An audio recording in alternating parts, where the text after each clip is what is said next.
Welcome. My name is Brad Siff. I'm the founder and president of BioWave. I'd like to welcome all of you to our second webinar. The focus of this webinar will be how BioWave can be used to successfully treat chronic low back pain. I am really excited to introduce to you our guest lecturer. His name is Dr. Dominic Hegarty. He is the president-elect of the World Institute of Pain, a consultant in pain management and neuromodulation at Mater Private Hospital in Cork. He's a senior clinical lecturer at UCC, honorary consultant Guy's and St. Thomas's Hospital in London, clinical lead neuromodulation research at the Tyndall National Institute, and clinical director of Pain Relief Ireland. At the end of this presentation and lecture, we will have a 10 to 15 minute Q&A section to answer any questions you may have. Please use the Q&A function in Zoom located at the bottom of your window. So with that, I would like to introduce Dominic. Thank you very much, Brad, for that wonderful introduction, and thank you to you and all the team at BioWave who have had the pleasure of working with over the last 24 months or more at this stage. Because I've been using the equipment, and it's been a really exciting time to be working with a device such as BioWave, because as tonight's discussion is, or this afternoon's discussion is about persistent low back pain and chronic back pain, how it impacts on all our day-to-day activities. And I suppose the title of a new option for an old problem is very, very relevant, because chronic back pain has been around for so long, and we struggle every time in our clinics to try and work our way through that. I have a very busy clinical practice. For people who don't know me, working in Ireland, we manage a lot of low back pain like every other centre, and perhaps maybe 50–60% of referrals are around back pain. So I get a good opportunity to see a whole array of events, and I've always been struggling to find a window to manage some aspects of it. So hopefully this evening you'll see how I use it in my practice, and perhaps you'll be able to see the value of it moving forward in your practice as well. For the benefit of the next 20 minutes or so, I just want to focus on three key areas. Just want to mention a little bit about the etiology of persistent low back pain, because I think it's important that we understand the reason we want to treat this pain and how we want to treat it and why we want to treat it. I'll give an example of a case study, which is a little representation of how things are managed in my site and maybe how it works, and just expand out, and to give you an opportunity to put some questions to me afterwards, perhaps, and challenge me on ways that you might find difficult in your practice. I totally accept I'm working in a European environment distinct from your audience, but nevertheless, I think it's still relevant. And then finally, I'd like to just pull some new ideas together on the BioWave technology and how it is a new option and why it's a new option and what we can do about it. So hopefully we'll get through some of these aspects in the next few minutes or two, and we'll enjoy the presentation and meeting together. Undoubtedly, chronic pain and chronic low back pain is a substantial issue right across the globe. In Europe in 2010, we had a big consensus of what was causing the pain, where we needed to focus our resources. Not only did joint pain, neck pain, but back pain made up at 50–60%. And most of us as clinicians were not surprised in that respect. However, when you put numbers on that and economic value to this, the European models, we have several millions being spent on a regular basis, Germany being an example. And when you consider that European budgets for chronic pain goes up into over 400 and 450 billion, it just shows you how much it actually plays on a day-to-day basis. And of course, chronic pain isn't just about having pain for an individual. It has a massive impact on our healthcare systems, on demands on the systems, and obviously on the labor productivity and people who are out of work because of it for any length of time. And this is a huge issue. The other thing that this graphic, I think, also highlights to us is how important low back pain is relative to other very important issues.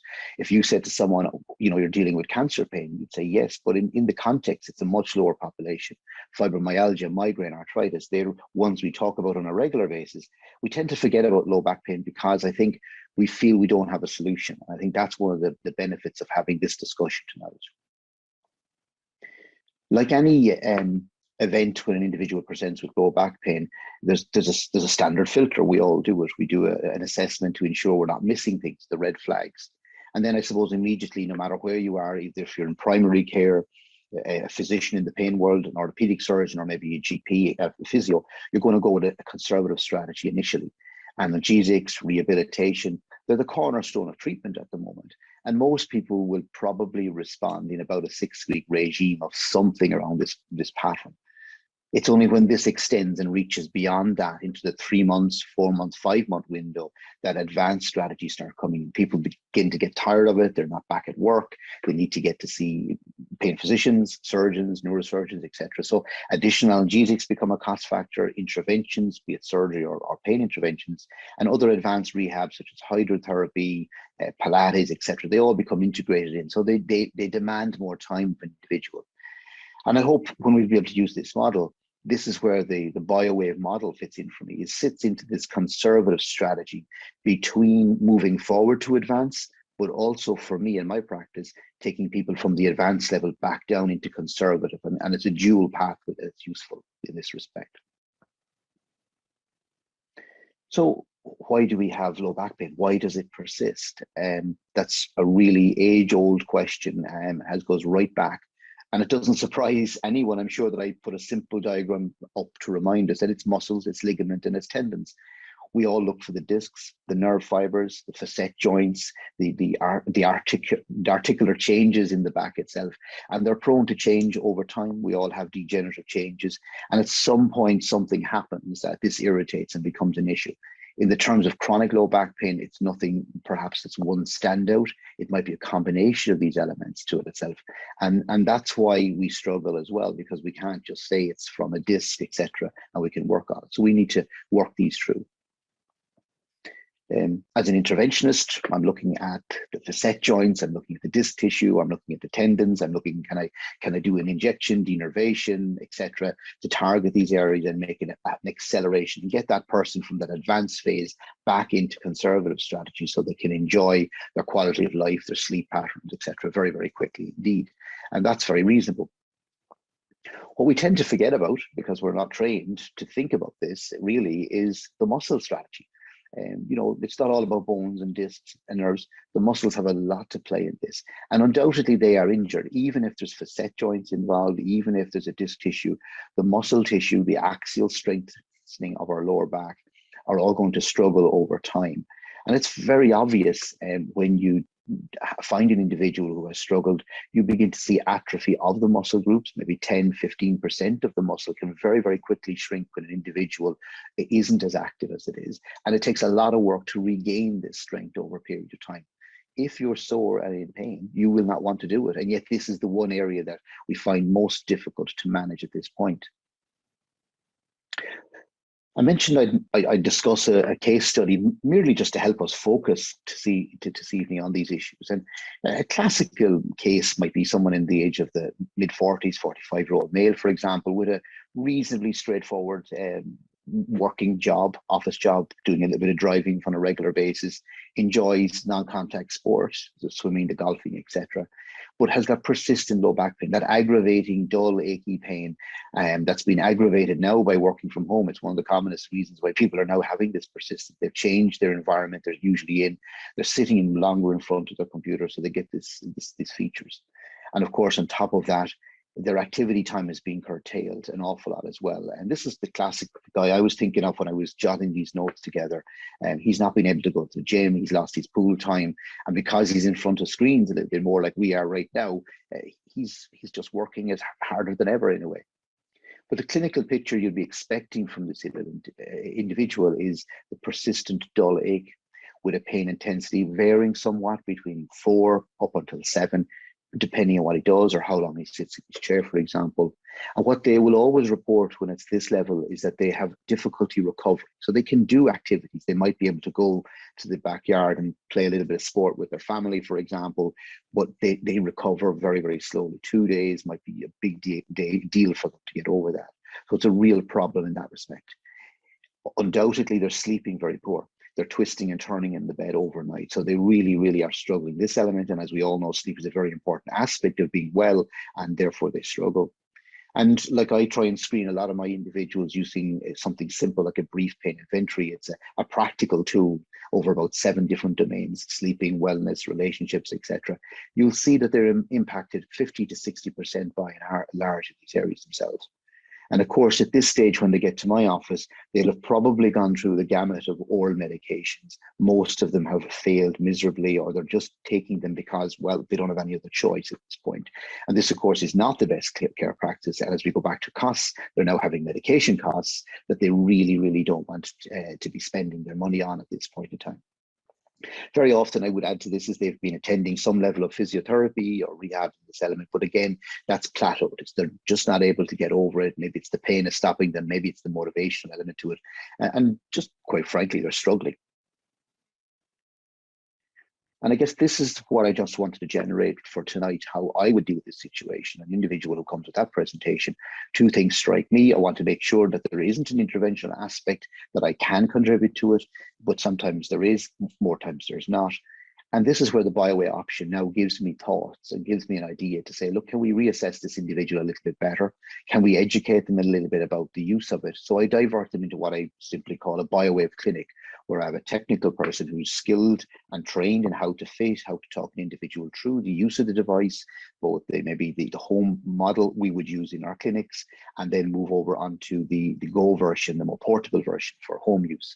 We treat our individuals on site. We use a 30-minute window there and then, because that's probably a lot of concentration time for them. So they go away very clear in what the device can achieve, what the sensation feels like, and we work out with them where the best place for their use might be it higher in the back or maybe lower, a little bit out to the flank. So they go home comfortable, very clear in what to do, and we encourage them to start using it immediately. Very often we say, look, go home and try it. They're enthusiastic at that stage, so it's good to take advantage of it, and it's really good.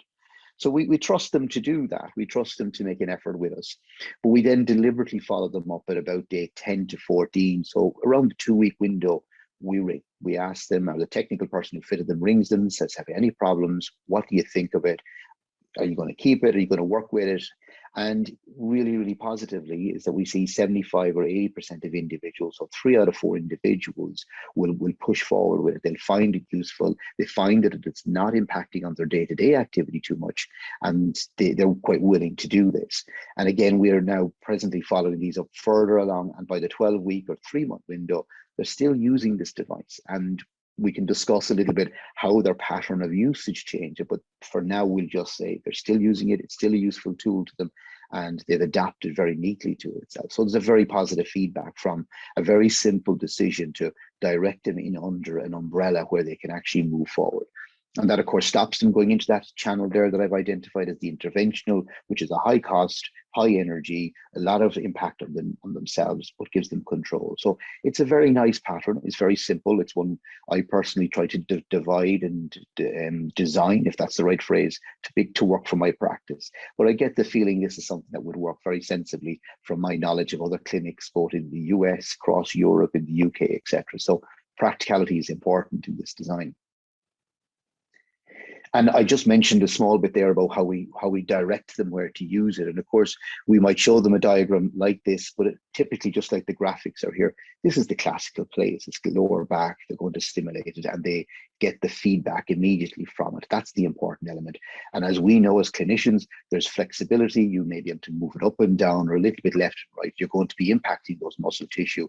And if an individual is following where their source of pain is, then they'll have the freedom to use this. So the device has and gives that flexibility to the individual. And of course, that's a fantastic feature for an individual, that they can now target the painful source as they need it. And they find that very, very useful. And that's a very positive feedback for us at this point. So you might say, well, what's the outcome? What are we looking at? So in that typical case that we've just mentioned, I've got the red pen out, and this is what I expect to find, and I do find, is that dull ache settles. It becomes, not really a feature anymore, and their pain score reflects that. It'll fall down to less than 3, sometimes 0, sometimes a grumbly 3. And as we all know, if a pain is less than 3, they're really making progress at that point. A big factor, again, closing in on the 2 to 12-week window, is the recovery period seems to be quite good. So they can do things. They can go shopping, they can drive the car, and they don't pay the price for it. They seem to be able to bounce out of it a little bit better. And that's really positive for them, because it encourages them to keep going and take up new things, because they're not fearful of that pain triggering this issue off. Undoubtedly, their sleep pattern improves, and again, a major benefit for their quality of life over a period of time. And just from even sketching back, as I said, the brief pain inventory, it's a very simple thing to do, but you can see the improvement. The mood, the activity, the anxiety levels are all improving, and basically their quality of life improves. They're very happy with you, they're happy with themselves, and everything looks pretty good. An interesting comment you tend to feel from individuals, or see from individuals, is when they say, or, you know, many aren't on meds, but they might compare it to when I was on the meds, I find this much better. And of course, it takes away the fear of going back on the meds as well. So it's an observation rather than a bit of science, but it's something certainly from a European perspective and an Irish perspective, people don't want to be on tablets.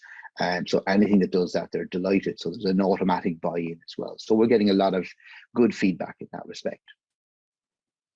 I've chosen a case study for you, but I'd like to just show you some extra data that we've also been working on. This is some pre-conference data that we'll be presenting a little bit later in the year.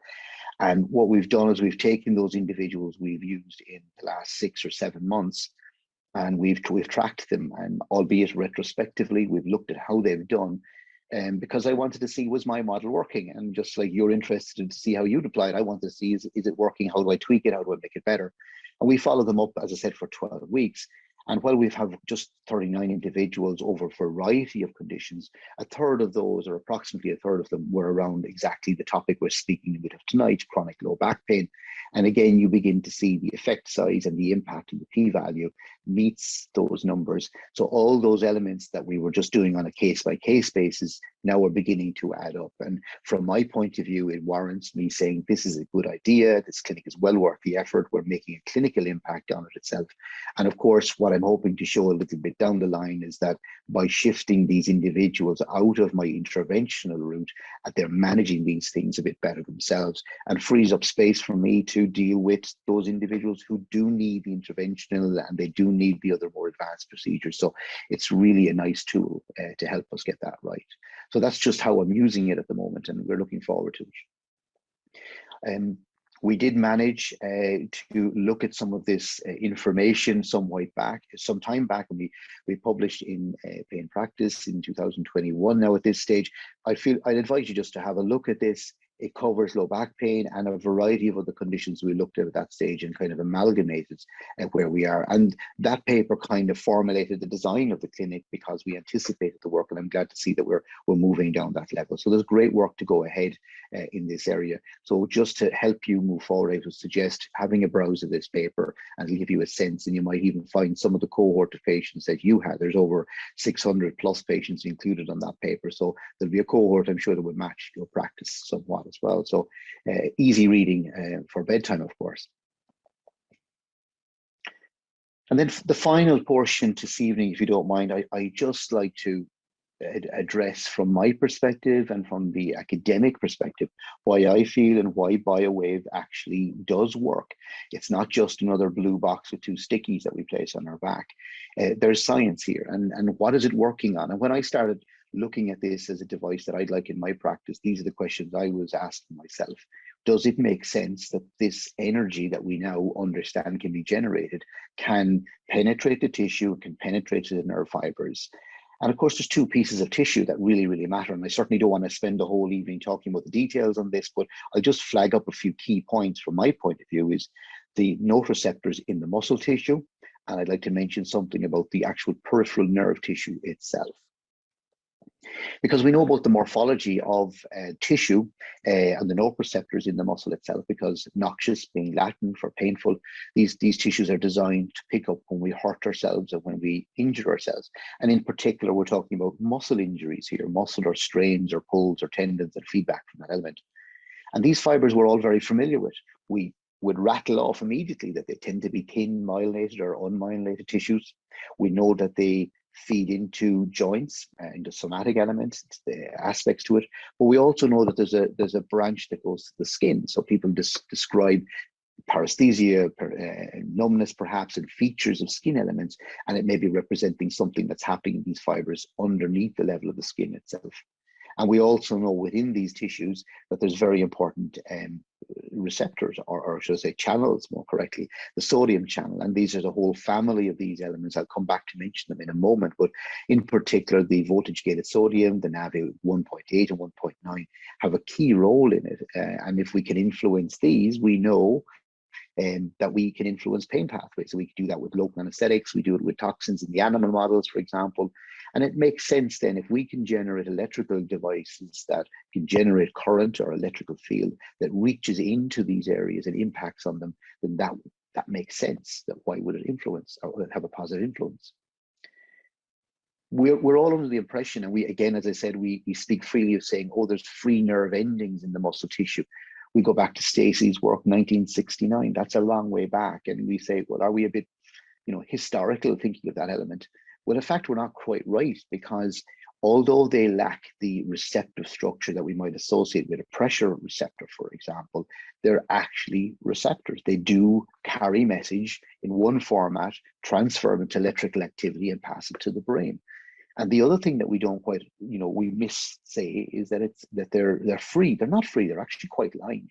We do know that a Schwann cell wraps around it, but there's little windows in the fibers themselves that allows these fibers, if you like, sample the area, test the tissue that they're in this case, within the muscle molecules themselves. And you get little verrucosities, little collections of the tissue, and within those, they're active. There's mitochondria, there's got mediators such as neuroplastic or neuropeptides there as well. So these are not just sitting there, little wires and loose ends. They're active tissue, they're biosensing what's going on around them, and therefore it's very important that we accept that. And maybe if we can influence those in many ways, then we can do a lot of good damage to the situation, and damage being a positive word on this occasion. And the other thing we do know is that there's a very positive role of these fibers within the muscle tissue. We've spoken about muscle. Muscle, when it gets injured, reacts with an inflammatory element. In fact, now we speak of a neuroinflammation, and we quite rightly speak of increased neural activity going on in these issues. And tissues produce serotonin, bradykinin, and they have the receptors for it. And these receptors, be it in the inflammatory markers, are then influencing the nerve pathways. We've just spoken about those free endings, if you like, and they transfer the signal along.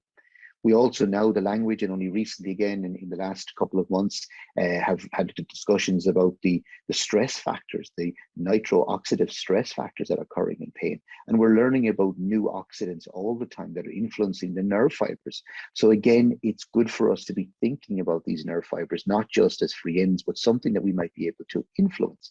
And certainly the pharmaceutical world are trying to work in this area. So why shouldn't we as neuromodulators be thinking of this as well as a very easy option for us to control? So that's the first thing to think about. If we step forward to the peripheral nerve fibers, which are the other bit to this, not just at the very end, how does that signal go from the tissue ending into the brain? Well, it has to travel through nervous tissue, and sodium channels are very, very important. I'd suggest, again, if someone really wants to have a little read about sodium channels, this is a very good review. It's in the physiology review papers. It's a big document. It's closing in almost on 90 plus papers. But I think anything you ever want to know about sodium channels is probably in here, and it deals with it from a pain perspective. So it's a little bit of chunky reading, but it actually is very helpful. I've just picked out one or two diagrams I think that might be able to help us this evening to make the point that the peripheral nerves are an important part of the pathway. And for that reason, I think this is where the BioWave really does have its impact. Because these nerve fibers travel, again, like we've already mentioned, unmyelinated, myelinated, and there's a whole array of sodium channels there, and we know some of them are more important than others. In fact, when you start looking at how action potentials actually occur, it's really interesting to understand where these channels are playing their role. For example, the NAVI 1.9, which we highlighted already, it's just on the lower part of that graphic that you can see there. This is important because it keeps the threshold at a level. And we all know that action potentials are all or nothing. So if it doesn't reach a threshold, then of course it doesn't send off a signal. In this case, it's a pain signal. So if we can control that and keep that under control, well, that's a clever way of doing it. And then if it does manage to escape over the Navi or the Navi one with a 1.8, that's a very important, in fact, it's the main contributor to the upswing or the up phase of the action potential. So if we can blunt that and keep the voltages level down, again, electronically, we can counterbalance the signal very, very quickly, very effectively. And I think it's a good graphic to remember that of all of these areas that are here in terms of receptors, it's only the 1.7 that really is attracting the attention of the pharmaceutical business. And yet that's halfway through. And by that time, I would read this as saying it's almost too late. The action potential has started. You're chasing shadows at that stage. So therefore, we need to be trying to come in a little bit earlier than that. And this is where, again, counterbalancing it with electrical activity, we can penetrate deep enough into the muscle tissue, penetrates these nerve fibers where they are, stops this activity occurring at base, would be an excellent way to work with it itself. And just to refresh it, this is a sketch you've already seen from me, and it's available in many different formats, but you can see why we feel it reaches into that tissue and has an impact. And everything I've spoken about from the clinical and how they feel better and the pain is improving, I personally believe this is how it really makes the impact, and how we have the persistent benefit as well, because that's a feature I haven't mentioned an awful lot about here, but the fact that the individuals stay using it because they get the benefit and they get many hours of relief from it from occasion. It's because those nerve fibers are not able to fire, they're maintained in that level, so you get a sense of relief. And of course, what you want to do is you want to break the cycle in chronic pain, and once that chronic pain cycle begins to normalize, the tissues go back to their normal, and you get less and less need to have the use of these devices over a period of time. And I think it's valuable for me to compare one of the other elements that the BioWave is always compared to is the TENS machine. And quite frankly, the TENS machine has no ability to dive deep enough to influence the sodium channels, to influence that inflammatory mediator pathway and activation that's going on. It stays to the surface, stays with the muscle. And in many ways, this is why people don't like using the TENS machine when they have a sore muscle, because it actually contracts a sore muscle. And one could argue it actually drives the injury further, drives that chemical absolute soup that's going on, and drives the situation worse than ever before. So it's not surprising people give up on it. And obviously, when they don't wear it, they don't get any benefit whatsoever in the long-term nature of it itself. So these are small points. Some of them are based on personal experience, but you can see the science is very logic behind this as well. I think when you think it through, there's a huge role for this in this particular cohort of chronic low back pain patients that are there at this point. So snapshot, as I've just said, and I apologize if it seems like they're really just taking a couple of almost like family photo shots and putting it up for you this evening, but muscles have receptors that are absolutely waiting to be influenced. They're being influenced negatively by the injury. We can counterbalance it. And then once the signal gets outside the muscle, it's passing through the nervous tissue, there's an opportunity for the device also to penetrate it through it. And I guess this is where the technology is ideal in the BioWave, that has the ability to switch between the different frequencies and impact on the pain pathways very, very effectively. So nearing the end, and again, as people hopefully will have a few questions, we'll have a chance to discuss these a little bit more, and hopefully we'll be able to answer some of them and maybe even get some new ideas. For me, the future opportunities using this strategy that we're looking at the moment is important, because chronic pain of the low back area affects a huge number of individuals. Many of them don't make it to my office because they may not be seen as being bad enough to make it to a pain service. But more importantly, it's impossible in very circumstances to get in, because everybody who has something in terms of a neuropathic pain or a sciatic based pain or a disc issue, unfortunately, they will always take a little bit of priority.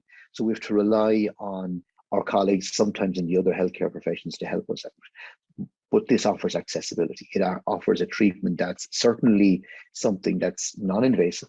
It's drug-free, user-friendly, and it can generate the kind of control the individual could just be seeking at that point in time. It fits into that bandwidth where conservative strategies are still very viable and can be used, and they can be used to stop them going forward. But and I can discuss this a little bit later, also helps me take people back from the intervention window and bring them back by using this tool as well. So it's a dual pathway, as I've mentioned. I think clinical input is very important. I don't think this is something that you should just hand out, in a white box and say, here, have a go. I think advising people how to use it, where to use it, because of those features I've identified, understanding the nerve pathway, where the ideal place to place the pad structures and how we get at them does make a difference and is very useful. It's not particularly difficult, but I think you need to get people off on the right foot. Otherwise, they lose interest in this and they can lose a very valuable tool very quickly itself. And obviously, going forward, reimbursement is a strategy, no matter what part of the world you're sitting in, if it's the US or the UK or Ireland. We need to ensure that this is accessible and that it isn't limited by costs, because I actually think one of the biggest areas will be for the individuals in the public health service. If the public services can get access to this, I think it will make a very practical impact on day-to-day waiting lists, which are just growing phenomenally. They were bad before the COVID lockdown. They've now exceeded that again. So many people are sitting and waiting, and it will take another 2 or 3 years before they be considered at this stage. And of course, at that stage, you have a whole range of change in the pain pathway. Not only are you trying to deal with the peripheral aspect, the central sensitization will have occurred, and you have to unravel a much more complicated situation. So we should be pushing for our management and our various healthcare providers to look at these type of options, drug-free, interventional free, if you will, and offering real practical solutions for individuals along the way. So I'm delighted that I had the opportunity from BioWave to work, as I said, with the product over years, but more importantly for tonight's benefit, to put my few thoughts forward as to why and how I use it and why I use it and the benefits I've definitely seen to it.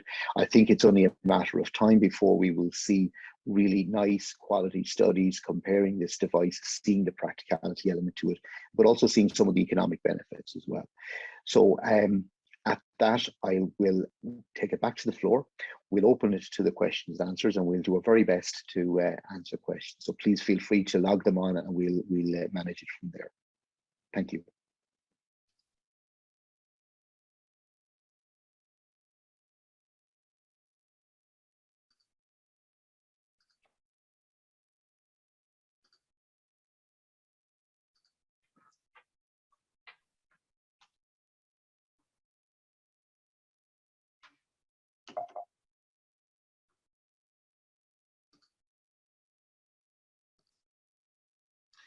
Dominic, thank you very much for the great lecture.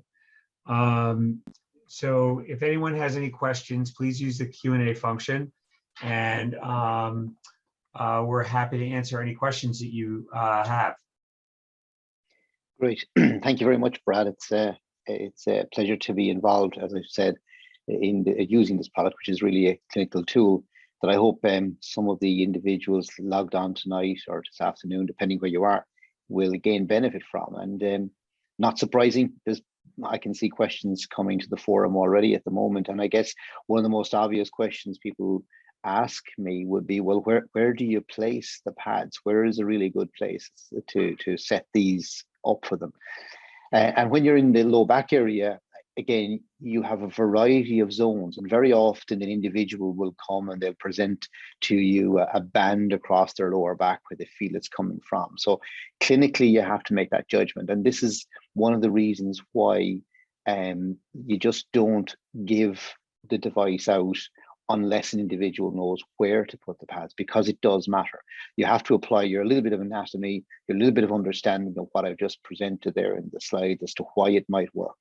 So from a lower back perspective, it can be anywhere that the individual is finding the pain as their primary source. So typically left and right in around the L4, 5 facet territory is probably a really good starting point.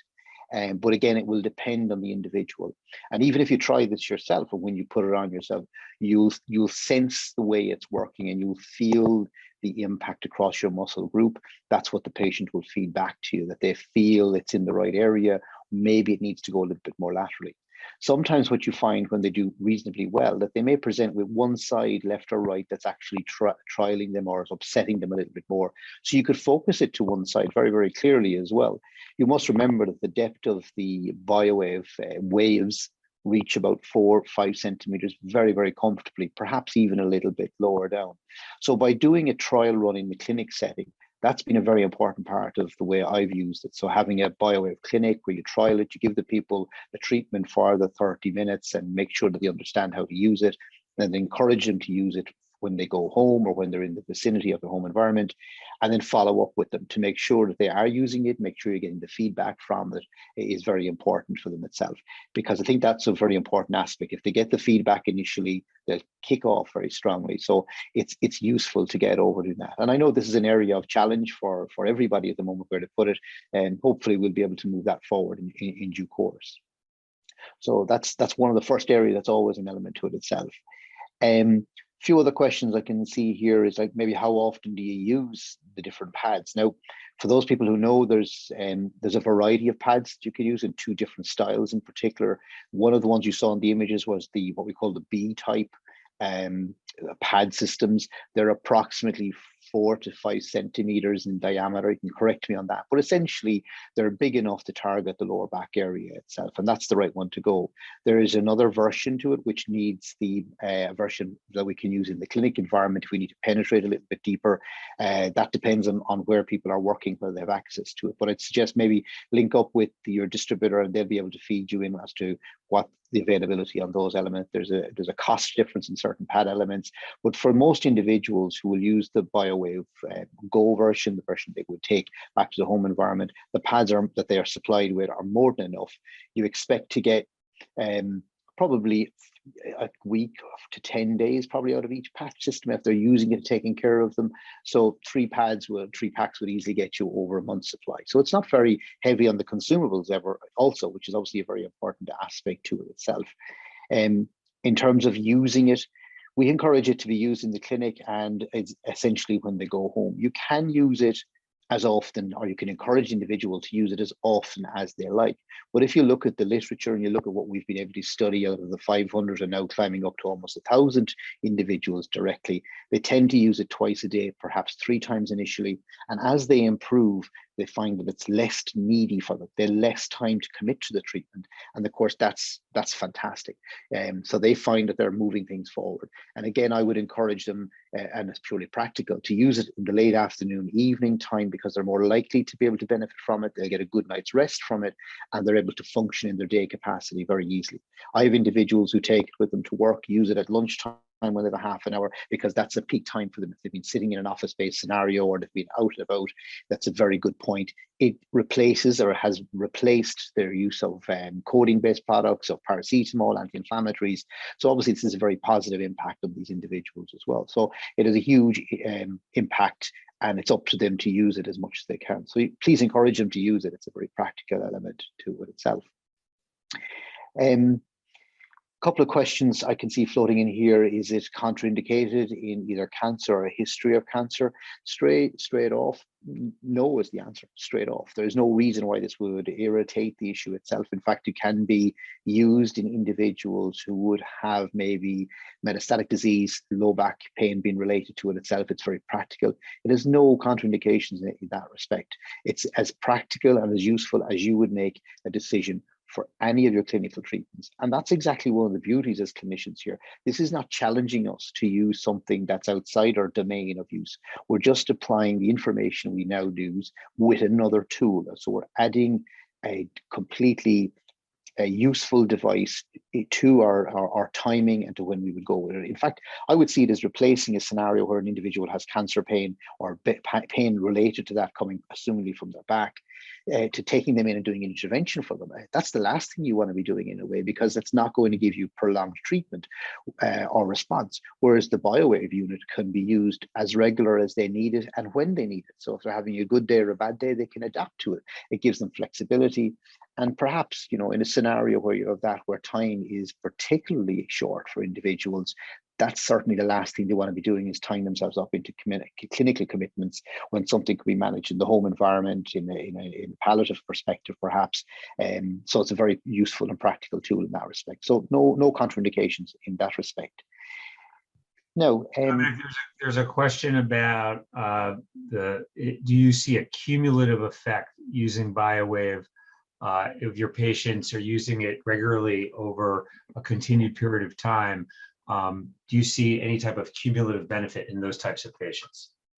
Yeah, you know, Brad, that's a really great question to ask, because I think it reinforces why this is a useful tool. The answer straight off is yes. You see people do two things. Many people find they need to use it less, and that would by difference mean they're improving and they're getting benefit from it and they're getting longer out of it.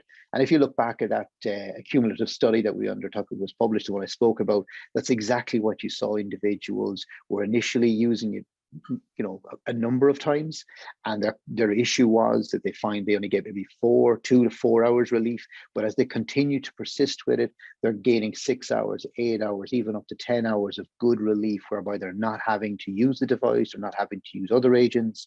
So definitely it's having an impact in this respect. And I suppose, going back to the science we spoke about a little bit earlier, Brad, is the concept that we're influencing the tissue, we're influencing it, we're giving it a chance to heal, we're changing the sensitivity of those nerve fibers so that the muscle injuries and the areas around them, in the backache at least, are responding positively. The tissue is getting stronger and getting healthier, and it's giving an individual to gain confidence. So lack of pain will always encourage movement. And when you're in the back pain territory, it's the achiness and dull achiness that stops people going. And often it's the recovery period afterward is a huge problem for individuals. So they can go and can do their activity, they can go on their bike, they can go to the pool, but they pay the price. The BioWave can become a useful tool to soften that, extend the recovery period, and therefore using it regularly is a very important element to it. And that's why we follow it up, from my point of view, in around the 2-week window. It's a deliberate time frame. It allows people the chance to get to use it properly, or to get familiar with it, to be using it properly. And if there's an issue, we can pick up on it. We may extend that period for a little while. If they've had difficulty, maybe with sticky pads not seemingly attaching, or they're not comfortable with it, we can change it around a little bit for them. But you do see the response, and if we encourage them, it's a short-term goal. They can gain the benefit from it itself. So yes is the simple answer. And when you ask people, do they feel it's better than medication or better than maybe their physiotherapy strategies, they definitely would say yes to us. And they're very happy to give up on either the meds or the physio attendances, which again is a huge impact, particularly if you're in a private capacity. People having to pay for this, that's a big cost out on them on a regular basis. And of course, it's the time of turning up at a physio session, waiting in turn, going through the exercises, and then being recovered afterwards is an issue. If you can eliminate that, that's a very positive impact for an individual as well. So it's a lot of benefits for individuals, and you know, it's the numbers. They get to use it. They use it when they want it. And now I see people picking it up because they can sense the issues coming on. They treat it very quickly, and they can really benefit in the longer term. And if I may extend that a little bit, that's why I like it as I mentioned the word dual component to it. It's not all about just picking up an individual who has back pain when they present to us, Brad, but it's sometimes when I've done some other work, such as the facet, dealt maybe with some discogenic based pain, and they're dealing with the musculoskeletal component to it. It's helping them move from that down to more homework and home-based treatment. At that stage, I think it becomes very valuable in that aspect. So it's a very important and practical tool in that respect. There's another question about the use of BioWave for treating pelvic floor pain. And Dominic, I'll ask your experience if you have it in that area in a second. But I just would say in the US, we have very substantial anecdotal evidence treating for example, interstitial pain that results from interstitial cystitis. And so you can place electrodes in the groin area over the pubis. You can also do a bilateral sacral treatment, which can be very helpful for that because we can capture the sacral nerves.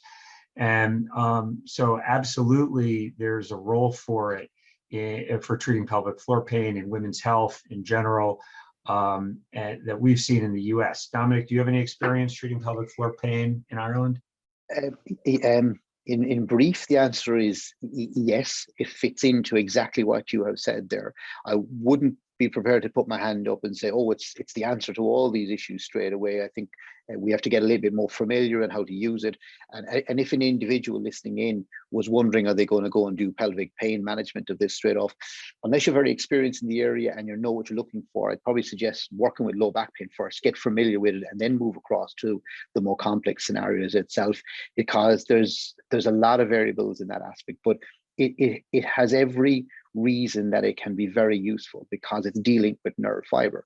And of course, this is why it pushes way beyond just being another device to manage with muscle pain. It's not, it's dealing with nerve tissue. I've spoken about the C fibers in the muscle tissue, which you're right, if you can identify, and we know this from many other practical approaches, knee, shoulder, pelvic pain, etc., you can target nerves, you can make a really big impact on it itself. So it is a very useful tool. So broadly speaking, I think it's a great area. I think it's a great option down the line. Again, you would have individuals who would be very keen to use this type of strategy as well, don't want to be in the hospital, want something they can manage. So it offers a lot more than just pain. It offers flexibility and pain management, but also controls a lot of very variables as well for them. So it's a yes. It's a yes answer to it itself. So there's another question regarding the use of percutaneous electrodes, when you might decide to use those versus the non-invasive electrodes. The percutaneous electrodes, for those who are listening, are it's a microneedle patch technology. There's over 1,000 microneedles. They're 3/4 of a millimeter in length. So they're within a 2.5-inch diameter round electrode that looks and feels like Velcro, but think of it as a better delivery mechanism, because instead of having conduction through hydrogel on the surface of the skin, you have a needle array that actually gets through the epidermis, so it bypasses the impedance of the skin and allows the signals more easily to pass into deeper tissue. So in the US, physicians that use percutaneous electrodes might choose to do so where they need to get a little deeper penetration of that active electrical field inside the body, or if the nerves that they're trying to target are deeper inside the body and you want that deeper penetration, then the percutaneous electrode might be a solution for that. Or it may be if someone has very high impedance skin, even if you clean the skin and using a surface electrode, using the percutaneous electrode could make the difference between having a more substantial clinical effect than not. Dominic, I don't know, do you use percutaneous electrodes in your practice? No, and thank you for describing it. You've done it a lot nicer than I would be able to do, Brad. Thank you.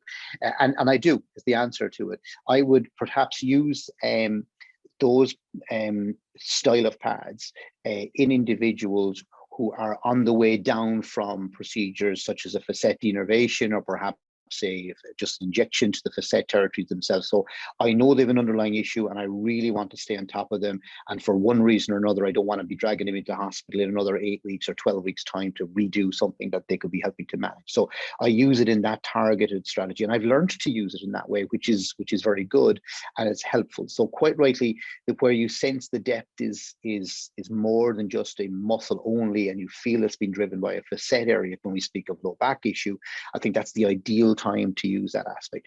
The snag, it should be pointed out, of course, is those particular pads, certainly from our end, and I'm sure it's the same actually, but remind me if I'm correct me if I'm wrong, Brad, they need to be used with the home version, the BioHome, as distinct from the Go one that goes home with it.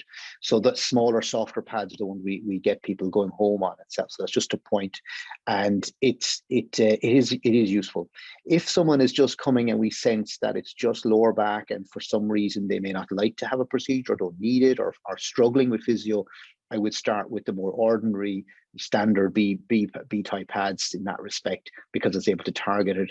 If the feedback in clinic, and this is why we set it up in clinic, if they're not getting that feedback that we are expecting from them and the sensation while we have them in clinic, that will be another deciding factor to go for the percutaneous, the deeper penetration, and give them a really good feeling part to it itself. in general, they both paths can mimic things. To be fair about it, you just need more of the dial up. You need more percentage drive on your BioWave on the Go version of it than the larger one. And I think that's probably a fundamental difference, because as you pointed out very nicely, you're getting beyond the resistance, you're getting to penetrate a little bit more. So you're able to penetrate down into depth a little bit more. As of yet, I haven't had to continually use percutaneous on individuals. So once we get them up on the Go version, we monitor them. If they're failing, I ask them to let me know a couple of weeks later. And then we make a decision as to whether or not we just treat them or we go back to injection. So it's a clinical wheel that we need to keep on top of them themselves. But thankfully, in the majority of cases, they continue to go in the right way. But I think the percutaneous pads really do have a role, but they are clinician driven. They are healthcare providers. You don't give them out to the individual going home. So again, you need to know who you're using it with sensibly. I hope that helps. One more question. Question is, when in the treatment protocol ramp up, do you typically use BioWave? Do you recommend using it before trialing a nerve block or after a nerve block has proven ineffective or has proven deficient in relief? Good. It's a very, I had that dilemma as a clinician. It was a very hard where to position BioWave in this window. My initial window was that it was more on the way down. In other words, they had other treatments and I was helping and facilitating them across in terms of low back pain. I'm going to speak specifically with low back pain.